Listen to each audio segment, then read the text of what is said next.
Sherehe ya kutawazwa kwa mchungaji Muhindo Katongo Merve.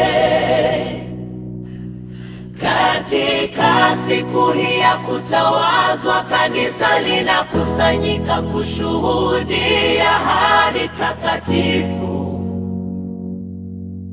kuwekwa wakfu kwa mchungaji Muhindo Katongo Merve.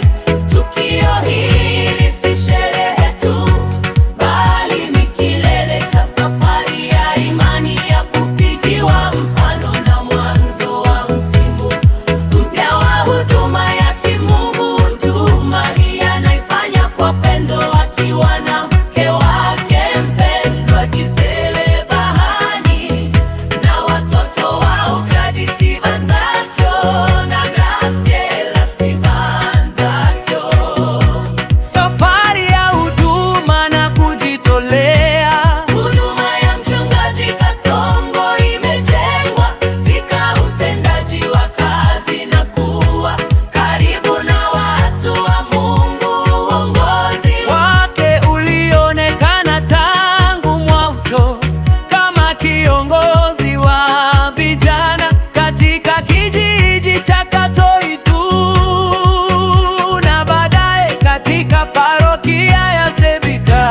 Katoi, bidii yake kwa Injili ilimfanya atumike kama mwinjilisti wa mlipuko wa uinjilisti katika Jamhuri ya Kidemokrasia ya Kongo na katika parokia za Sebeka, Goma mjini na Sebeka, Virunga, akiwa mtu mwenye moyo wa upendo, amesaidia ya jamii kama mwalimu na usimamizi wa watoto wanaoishi mitaani hapa Goma leo hii. akiwa bado anaendelea na masomo ya teolojia Katika chuo cha UPGL, Goma na hudumu kama mkurugenzi mafunzo ya teolojia.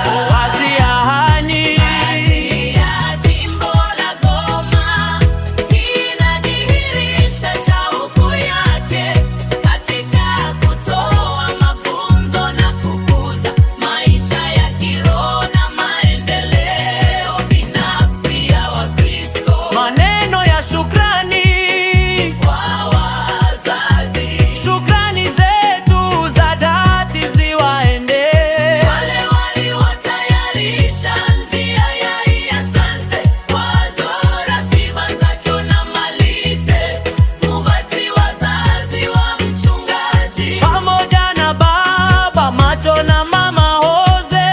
wazazi wa Gisele Bahama. Malezi yenu, Maombi yenu na msaada wenu wa hali na mali vimesaidia kuwajenga watumishi tunaowaheshimu leo. Nini ndiyo mizizi ya huduma hii? kwa makanisa na jumuiya, Tunatoa shukrani za pekee kwa kanisa, hasa mitaa na parokia zote zilizomlea na kumpa nafasi mchungaji Katongo ili akuwe. Asante kwa imani mliyoweka kwake na kwa usimamizi wa kiroho uliosaidia wito huu kuchanua. kwa wageni na marafiki, Uwepo